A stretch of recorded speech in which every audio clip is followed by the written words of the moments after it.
Hagi's packing his bags. Celtic's transfer plot backfires in spectacular fashion. Lennon Miller's teammate drops a shocker, and the 49ers are storming into Ibrox with a takeover nobody saw coming. Mind, if you want daily updates on our football, make sure you're subscribed to the channel, alright?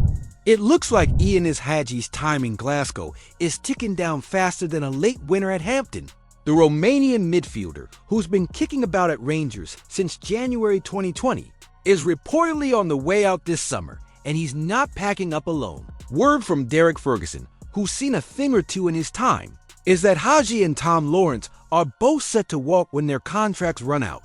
Now, let's be fair, Hagi hasn't exactly been tearing up trees this season, but with 25 appearances, 6 goals, and a couple of assists, he's hardly been a passenger either. Started the season out in the cold, but clawed his way back in, doing a job when called upon. Lawrence, on the other hand, has had a rough go with injuries, and that's probably what's nudging him out the door. Same story as Leon Balogun, whose legs seem to have a ticking time bomb attached. 7 players in total could be heading for the exit, some out of contract, others just borrowed for a while.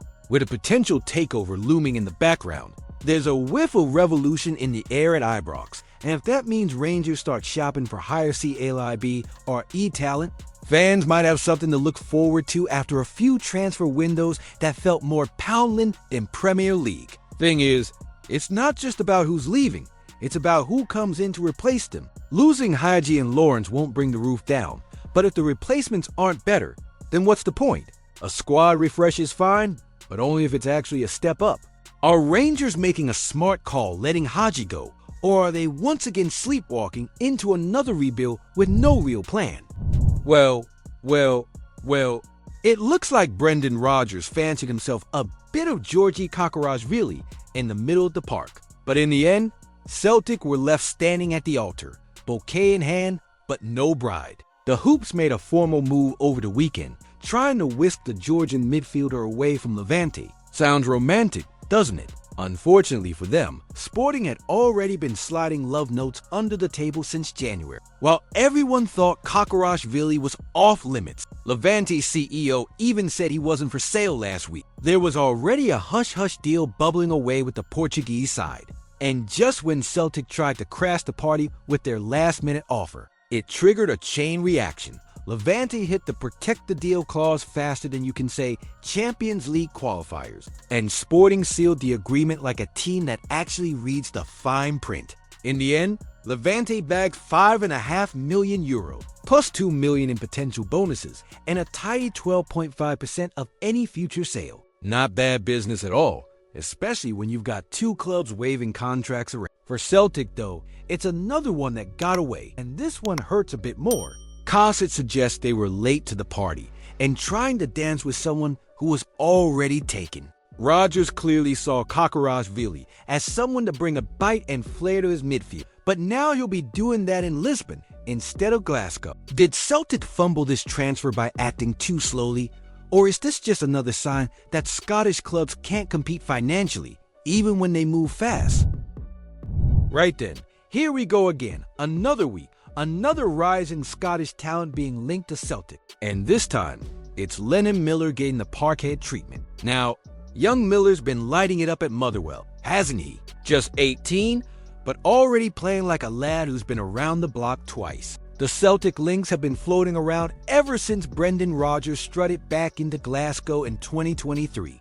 And now they're picking up steam again, though not everyone's buying it. Step forward Andy Halliday, who's been sharing a dressing room with the boy for 2 seasons. And he's not just shrugging off the rumors. He says he'd be amazed if Miller made the move to Celtic. Not surprised, not doubtful, amazed. Why? According to Halliday, it's not about the money or the badge. It's about playing time. Miller, he says, wants every single minute on the pitch, week in, week out, and the worry is that he wouldn't get that at Celtic, where the midfield's already stacked tighter than the pies in the hospitality suite. Halliday even reckons that if the choice came down to Celtic or a mid-table side in Serie A, the lad will be off to Italy quicker than you can say, ciao Bella. Now that's a bold claim, especially when you've got John Hartson shouting from the rooftops that Miller would walk into the Celtic starting 11. Meanwhile, Others like Stephen O'Donnell say the move would make sense, while Andy Walker's tossing in a word of caution reckons it could stunt Luke McCowan's development if both end up fighting for the same spot. So there's the debate. Some see him as the next big thing at Paradise. Others think he's better off trying his luck somewhere else with less squad congestion and more guaranteed minutes. If you were Lennon Miller, would you bet on yourself and try to break into the Celtic first team? Or is going abroad the smarter move for a young Scottish talent with serious potential? Well, now, it looks like the winds of change are howling down Edmiston Drive, and this time, they've got stars, stripes, and Silicon Valley bank accounts attached. Paraag Marathe and Andrew Cavenagh, with the financial muscle of the 49 Earth Enterprises behind them, are closing in on a full-blown takeover of Rangers. And if the whispers are true, legal approval could be done and dusted by the end of April. That's not just fast in football boardroom terms, that's Usain Bolt on a jet ski. Finance boffin Dan Plumlee reckons it's quicker than expected, calling it huge news, and he's not wrong.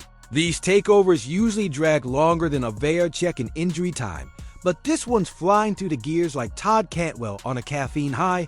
All signs point to a deal that's not only likely, but apparently welcomed by just about everyone inside and around the club. So what does this actually mean for Rangers? Well, everything, with Barry Ferguson keeping the seat warm, and the squad in need of a serious summer rebuild.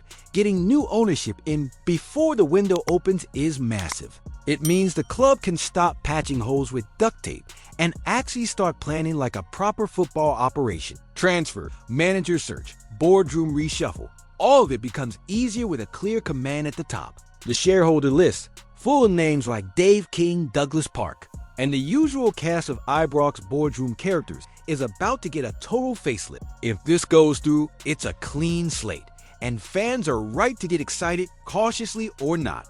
Of course, the 49 Earths are juggling more than just Scottish football at the moment. They've also got Leeds Iron Premier League promotion. So Marathe's calendar must be looking like a game of Tetris right now. But even if Cavenagh is the one leading the charge day to day, the intent from across the pond seems very real. Should Rangers fans be thrilled about the American takeover? Or is this just another glossy foreign ownership story that could go sideways if silverware doesn't come quickly? Comment below what you think about the news. Don't forget to leave a like on the video to help me out. I post videos every day talking about our Scottish football. So if you're not subscribed, you're missing out on the latest news. See you soon.